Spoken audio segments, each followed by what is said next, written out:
Hello everyone! This is Teacher Allen and I will be your Christian Living teacher. And in this subject, you're going to learn so much thing about life, about good characters, and even teaching you what every child must do. Of course, we want to mold you into a good individual, and also we'll be going to teach you about God. That will be my first priority na akong ituturo sa inyo ha. Trusting God in your life and making Jesus as your Lord and your Savior. So children, may we have a great and memorable year with you guys. So let's start.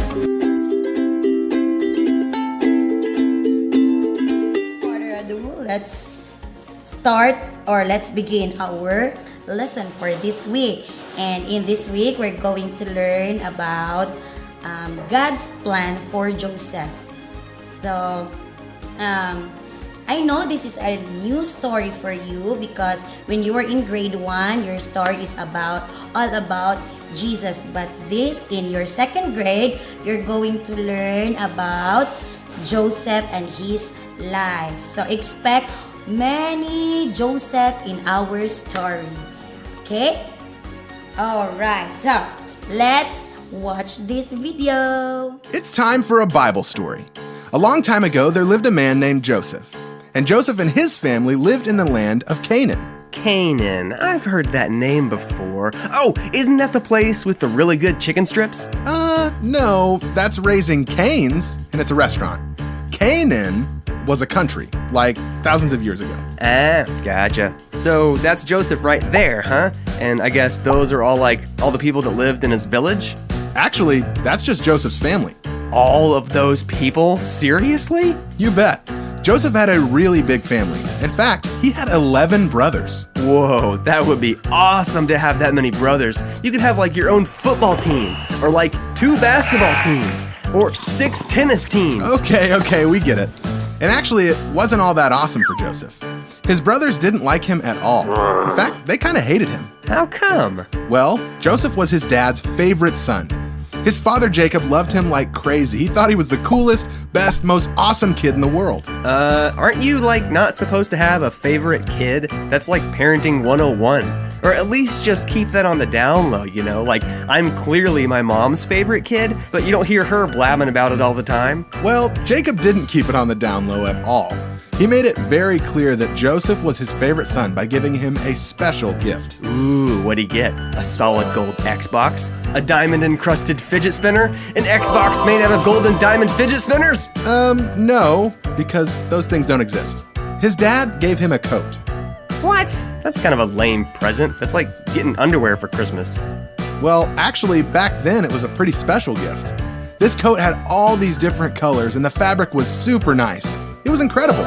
But of course, not everybody liked this coat that Joseph had. Let me guess, his brothers. Yep. When his brothers saw him get this nice coat, they got super jealous and extra mean to him.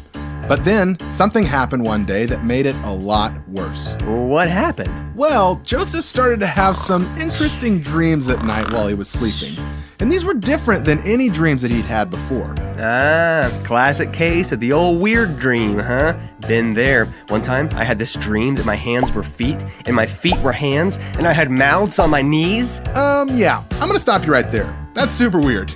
Joseph's dreams were not like that at all, but they were still pretty interesting. One night, he dreamed that he and his brothers were working in the field collecting wheat, when all of a sudden, Joseph's bundle of wheat stood up tall, and the bundles that his brothers were collecting all bowed down to it.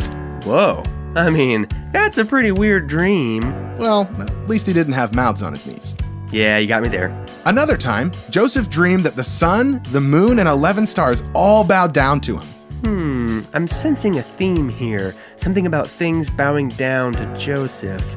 But what could it mean? Well, here's the deal. These dreams weren't just random. They actually meant something, and they came from God. God gave Joseph those dreams to tell him something, to show him that he had big plans for his life. So what happened next? Well, after Joseph had those dreams, he told his family all about them. Probably not the best idea, dude. Your 11 brothers don't really like you. They probably don't want to hear a dream about them bowing down to you. Did it, make them mad? Oh, yeah. Like, really mad? Yup. So mad, in fact, that they actually started planning a way to get rid of Joseph. Okay, so for this week memory verse, we can find it in Jeremiah 1:5. Okay, let's read it together. Before you were born, I selected you. Oh, that's easy to know. Let's read it again. Jeremiah 1:5. Before you were born, I selected you. Okay, let's do it again one more time.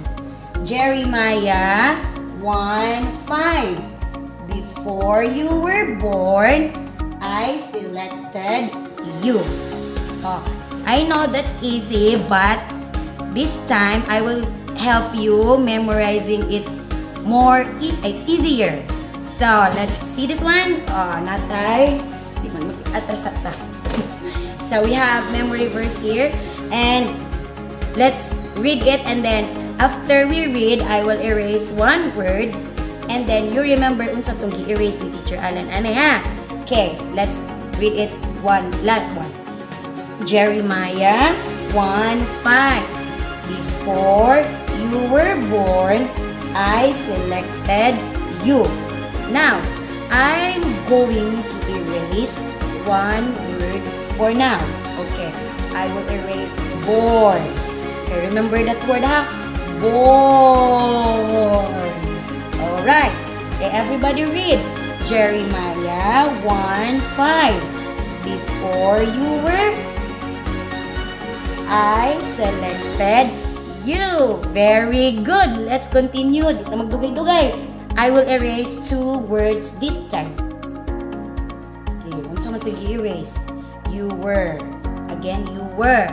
Were. Ready? Let's read it again. Jeremiah 1:5. Before I selected you. Very good. Hapit na. Memorize. Hapit na ka memorize. Now, I will erase one word only. This one. Selected. So, to. Selected. Oh, I erase born, you were, and the other one is selected. Now, can you read it with me? Jeremiah 1:5. Before you. Very good. Now, I will erase one more word. And this time, I'm going to erase the word before. Isa to? Before. Very good. Before. So, wala na yung suod. Empty. Let's start. Jeremiah 1:5. Before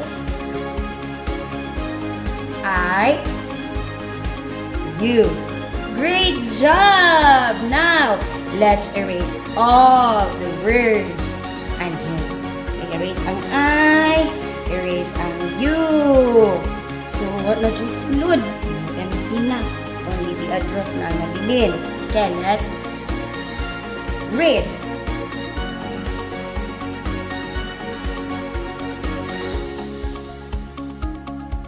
Very good, Jeremiah 1:5. Now, I will close this one and you memorize it with me.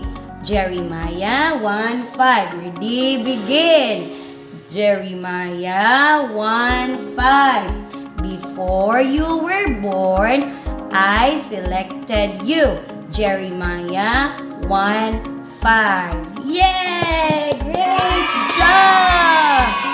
So, I'm expecting you in our Zoom class na maka-memorize na mo one by one so that I can give you 10 points. Okay? So, that would be all for today, and I hope to see you in our Zoom class, and goodbye!